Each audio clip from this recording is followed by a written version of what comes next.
नमस्कार, home TV Bharat में आपके स्वागत है। लखनऊ से पशुपालन और दुग्ध विकास से जुड़ी बड़ी खबर सामने आई है। मंगलवार को विधानसभा के तिलक हॉल में पशुधन और दुग्ध विकास एवं राजनीतिक पेंशन विभाग के कैबिनेट मंत्री धर्मपाल सिंह ने प्रेस कॉन्फ्रेंस कर विभाग की कई अहम योजनाओं की जानकारी दी।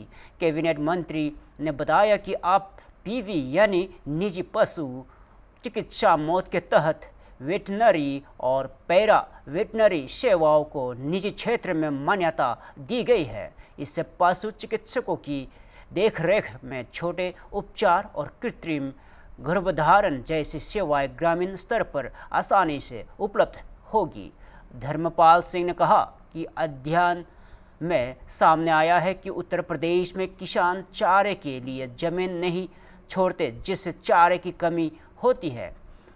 इसको देखते हुए सरकार ने नई चारा नीति लाई है, जिसके तहत किसानों को चारे का बीज उपलब्ध कराया जाएगा। देसी गायों के संरक्षण को लेकर मंत्री ने घोषणा की है कि यदि कोई किसान 4 देसी गाय पालता है तो सरकार उसे 6,000 रुपये प्रति माह देगी और पशुपालन सेट भी बनवाएगी।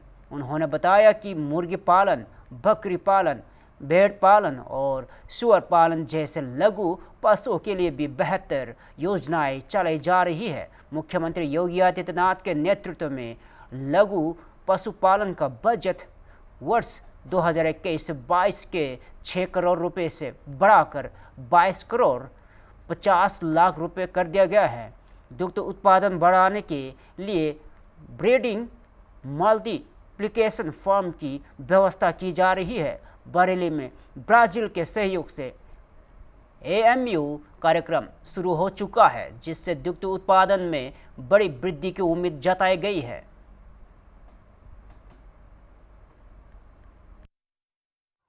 सभी को दूध की उपलब्धता रहे, इसके लिए आज देश में उत्तर प्रदेश प्रथम स्थान पर है और हम प्रतिदिन 10 करोड़ 62 लाख लीटर दूध प्रतिदिन उत्पादित करते हैं और इसको 2017 में ये मात्र 7 करोड़ लीटर प्रतिदिन था और इसमें अब बढ़ाकर काफी बड़ी प्रगति की है और इस समय प्रत्येक व्यक्ति के हिस्से में 460 मिलीलीटर प्रति व्यक्ति के हिसाब से दूध की उपलब्धता उत्तर प्रदेश में है। और हमने इसमें थोड़ा दूध के साथ साथ अंडा उत्पादन में भी वृद्धि हुई है, उसमें बहुत बड़ी वृद्धि की है अंडा उत्पादन में। 2017 में उत्तर प्रदेश में 1 करोड़ अंडा उत्पादित होता था। आबादी के हिसाब से रोज 3 करोड़ अंडे की आवश्यकता थी। 2 करोड़ अंडा हरियाणा और पंजाब से आता था।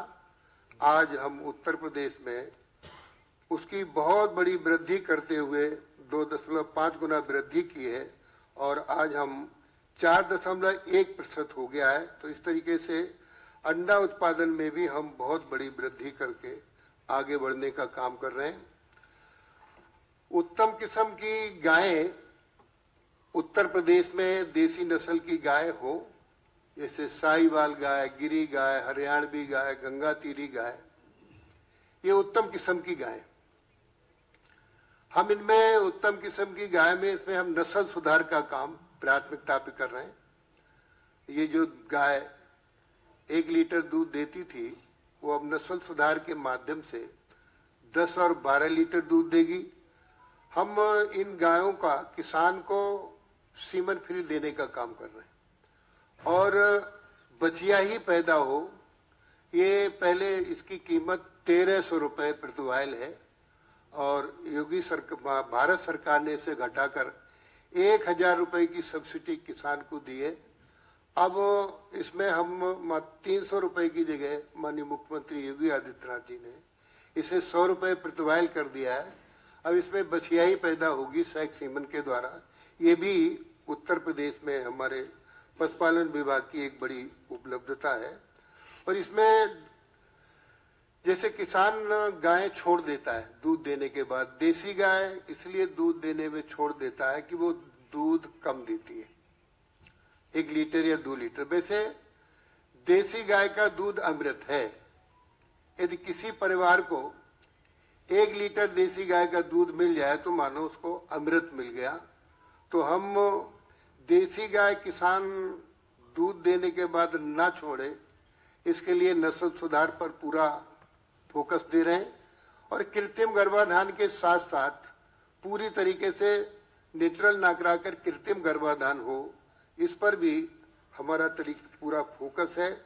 और इसमें जो समस्याएं आती हैं तो हम जो बछड़ा होता है पैदा, तो उसको 2 महीने 3 महीने का हो तब तक हम बधियाकरण का भी एक अभियान चलाकर इस कार्य को, बधियाकरण वाले कार्य को भी हम कर रहे हैं।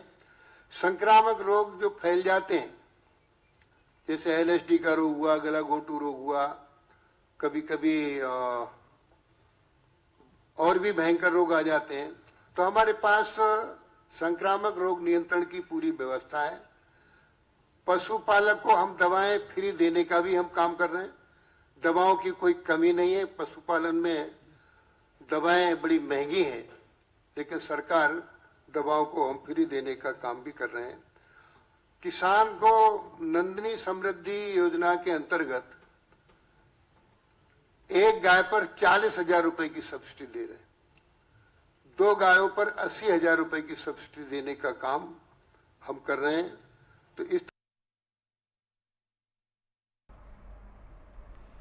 मध्य प्रदेश के बुरहानपुर जिले से राष्ट्रीय पर्व को लेकर सामने आई खबर अब पूरी तरह स्पष्ट हो गई है। कुछ दिनों पहले समाचार पत्रों में यहां दावा किया गया था कि शासकीय स्कूल महल गुल्लारा में ध्वजारोहण नहीं हुआ, जिससे ग्रामीणों में आक्रोश फैल गया था। हालांकि प्रभारी प्राचार्य अखड़ू मोरे ने मीडिया को बताया कि यह खबर निराधार है और भ्रामक है। राष्ट्रीय पर्व को नियमों और गरिमा के साथ मनाया गया।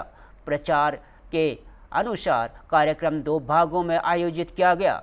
हाई स्कूल और ध्वजारोहण स्वयं प्राचार्य मौर्य द्वारा संपन्न किया गया और महल गुलारा स्कूल, वहां उनके अधीनस्थ शिक्षक रतनलाल राठौर ने ध्वजारोहण किया। इस दौरान गांव के सरपंच, उप सरपंच और अन्य गणमान्य नागरिक मौजूद थे और प्राचार्य मौर्य ने बताया कि CM हेल्पलाइन में शिकायत केवल संवादहीनता और जानकारी के अभाव के कारण हुई है। ग्रामीणों को नहीं पता था कि प्राचार्य हाई स्कूल में मौजूद थे, इसलिए उन्होंने कार्यक्रम न होने की धारणा बनाई। प्राचार्य ने साफ किया है कि भविष्य में भी स्कूल प्रबंधन राष्ट्रीय प्रतीकों और पर्व का सर्वोच्च सम्मान करता रहेगा। खबर लगी थी कि महल गुलाड़ा में झंडा वंदन नहीं हुआ है, इस विषय पे आप क्या कहेंगे? झंडा वंदन हुआ है सर, विधिवत रूप से हुआ है, अच्छे प्रकार से सांस्कृतिक कार्यक्रम भी हुए और सर उसकी शिकायत भी हुई थी, फिर वो शिकायत करता मतलब झूठ बोल रहे थे। ये सर वो हो सकता गलत दिया न्यूज, बाकी गांव के लोग, ग्रामीण जनता भी वहाँ उपस्थित थी। आपका नाम और पद? रतनलाल राठौर, शिक्षक महल। सर एक न्यूज़पेपर में खबर आई थी कि यहाँ पर झंडा वंदन नहीं हुआ है, जिसके कारण ग्रामीणों में आक्रोश है, तो इसके बारे में क्या कहेंगे आप? जी सर, झंडा वंदन की खबर तो मैंने भी पढ़ी और पढ़ने के बाद में मुझे ऐसा लगा कि ये खबर जो है झूठी है, क्योंकि मेरे द्वारा जो है झंडा वंदन का कार्यक्रम जो है हाई स्कूल के इसमें भी किया गया और महल गुलारा की जो स्कूल है वहाँ पर भी मेरे प्रभारी रतनलाल राठौर जी द्वारा कार्यक्रम किया गया। सभी गणमान्य नागरिक थे, सरपंच, उप सरपंच, जनपद सदस्य सभी उपस्थित थे और उनके मौजूदगी में जो है झंडा वंदन कार्यक्रम किया गया। सर इसकी एक CM हेल्पलाइन भी हुई थी।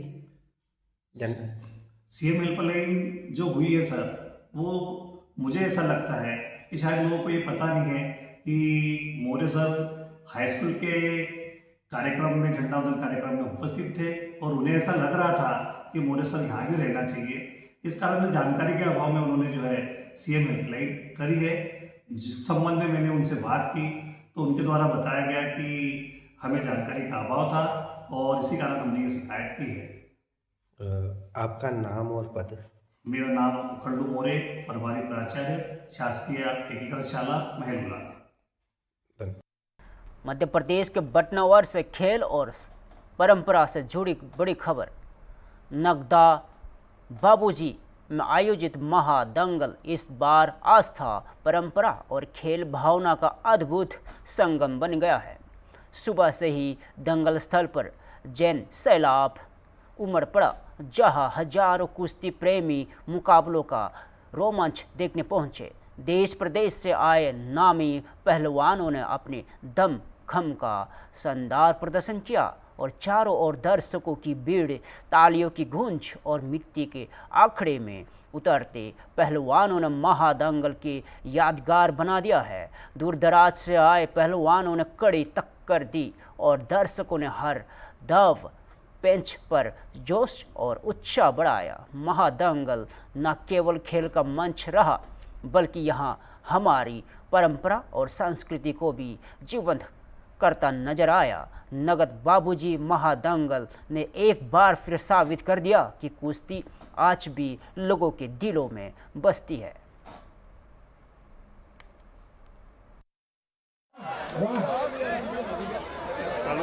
जितना ही सुंदर भाव उतना ही सुंदर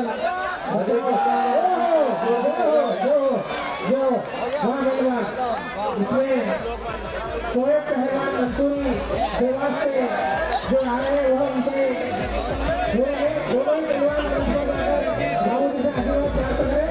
इसके बाद अजय पहलवान और रोशन पहलवान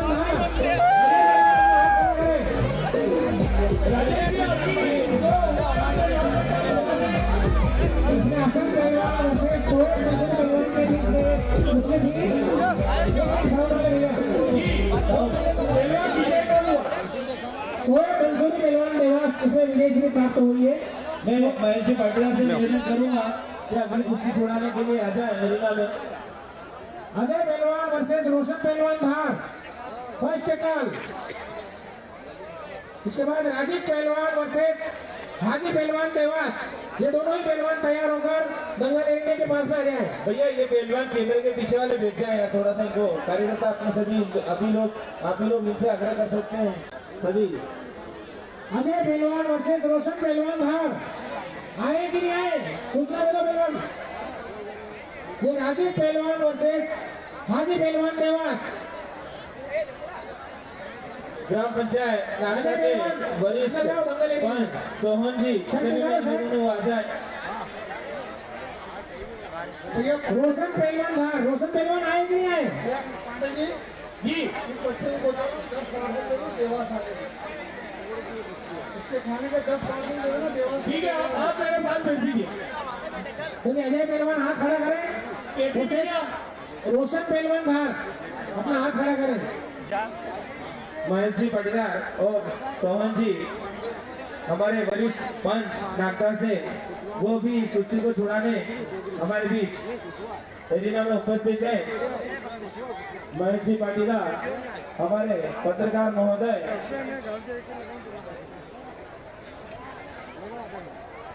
जो भी लोग मंच के सामने खड़े हैं वे लोग नीचे बैठ जाए। महेश पहलवान बनासा से आए हैं, वो भी महेश जी चौधरी, वो भी इधर एरिना में आ जाए अगली कुश्ती छुड़ाने के लिए। राजेश का एक बार जो सामने खड़े हुए मंच से इनसे निवेदन है कि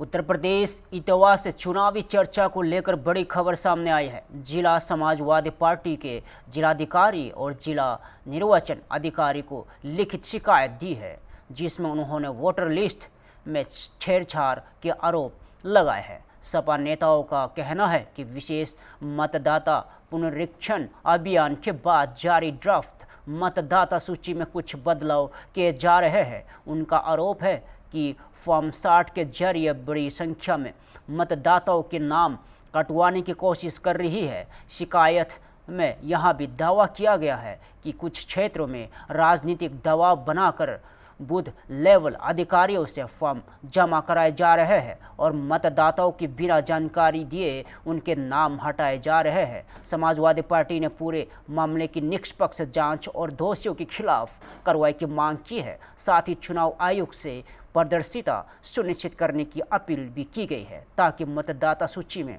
किसी भी तरह की गड़बड़ी न हो।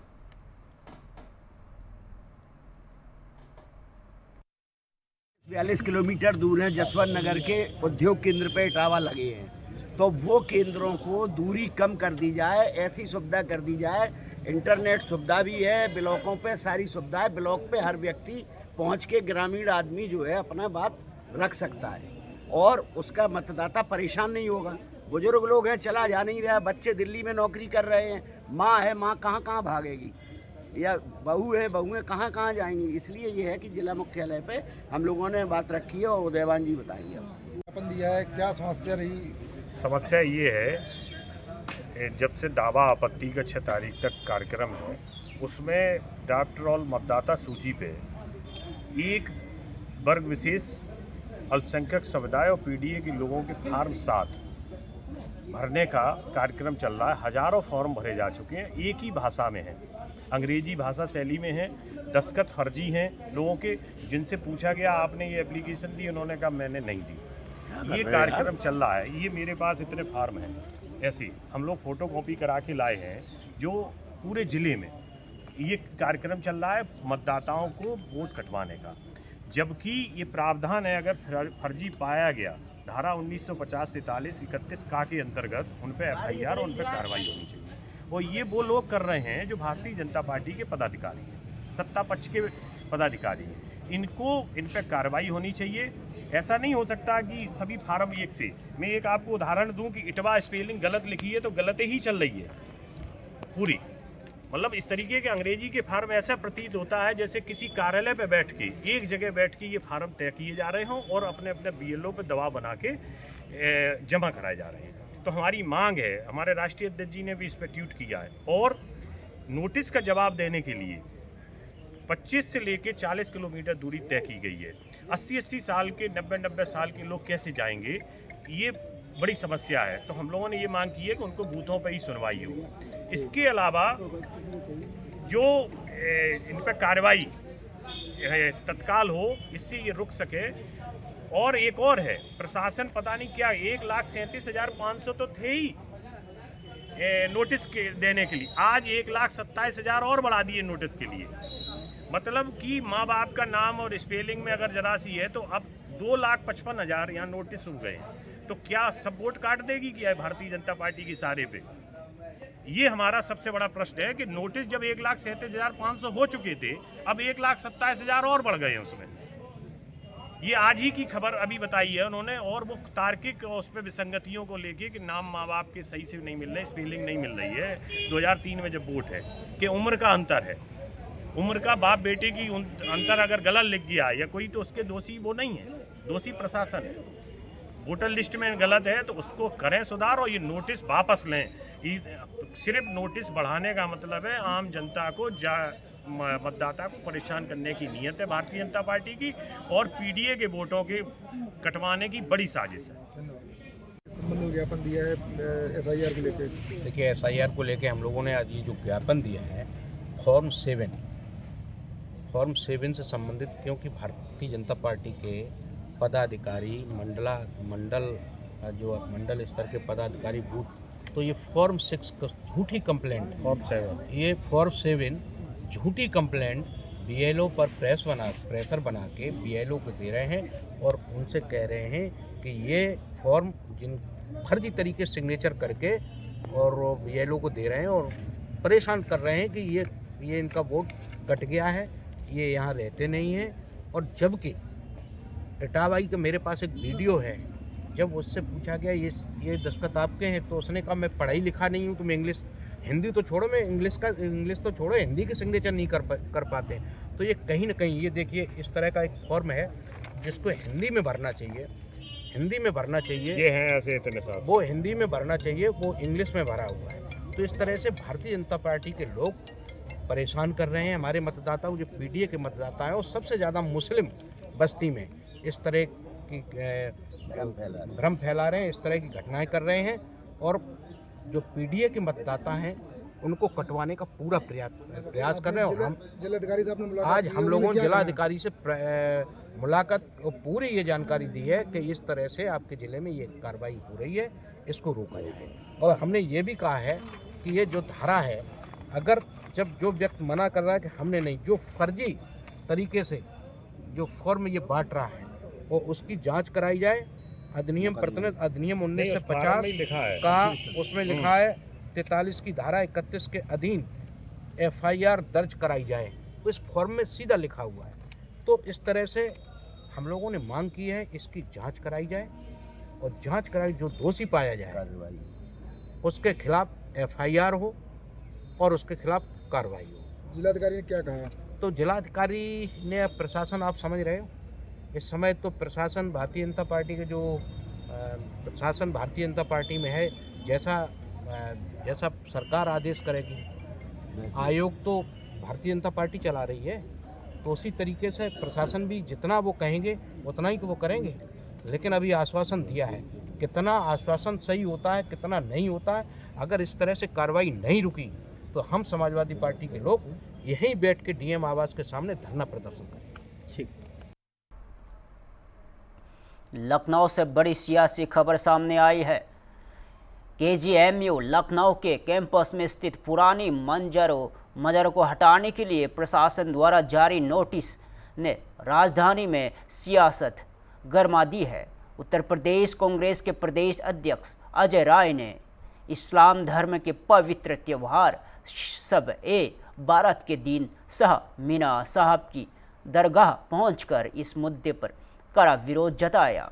अजय राय ने कहा कि मजरों को हाथ लगाया गया तो हम सड़क पर उतरेंगे। जब तक कांग्रेस है मजरों को कोई नहीं छू सकता। उन्होंने मुख्यमंत्री योगी आदित्यनाथ पर निशाना साधते हुए कहा कि योगी सरकार सिर्फ तोड़फोड़ की राजनीति करती है, धार्मिक स्थलों से छेड़छाड़ बर्दाश्त नहीं है। KGMU की मजरों को हटाने वाली नोटिस ने राजनीतिक और सामाजिक माहौल को गरमा दिया है और इस पर बड़ी बहस देखने को मिल रही है। आई है प्रमुख नवाले की किताब पर संसद में हंगामा हुआ। अब जो बातें राहुल गांधी जी ने बोली थी संसद में तमाम मीडिया को संबोधित करते हुए, वो बताया जा रहा है इस किताब में। देखिए, पूरी तरीके से आप जनरल नरवाले ने किताब लिखी है, आप उनसे पूछ सकते हैं कि क्या असलियत है, क्या है। उन्होंने, जहाँ तक मेरी जानकारी, खुद कह रहे हैं कि मेरी किताब को पब्लिश क्यों नहीं किया जा रहा है। हमारी मांग है सरकार से तत्काल जनरल नरवाले की किताब को पब्लिश किया जाए और जो राहुल गांधी जी ने बात कही है पूरी तरीके से राहुल जी को बोलने दिया जाए। और राहुल गांधी को से पूरी योगी सरकार, मोदी सरकार पूरी तरीके से डरती है। ट्रंप के दबाव में पूरी मोदी जी हैं। ट्रंप जो कहते हैं वही करते हैं। वो कहते हैं अब तेल ईरान से नहीं, अब वेनेजुएला से लेंगे, ये ट्रंप कह रहे हैं। कौन? भारत के नहीं है, वो अमेरिका के राष्ट्रपति हैं, कह रहे हैं कि ये वेनेजुएला से तेल लेंगे, ईरान से अब नहीं लेंगे। अब ले रहे हैं। इन्होंने कहा रशिया से तेल नहीं लेना, ट्रंप ने बंद कर दिया। उन्होंने कहा पाकिस्तान से नहीं लड़ना, सीज फायर, दंडवत कर दिया। तो पूरी तरीके से अमेरिका के दबाव में है, जैसे चाहता है अमेरिका। क्यों? कि इनकी कमज़ोर नस पकड़े है वो पूरी तरीके से, जो बड़े बड़े जितने गुजराती लोग हैं उनको उनकी सारी नसें उनके हाथ में, अमेरिका के हाथ में, इस नाते वो घबराए। एक और अहम सवाल,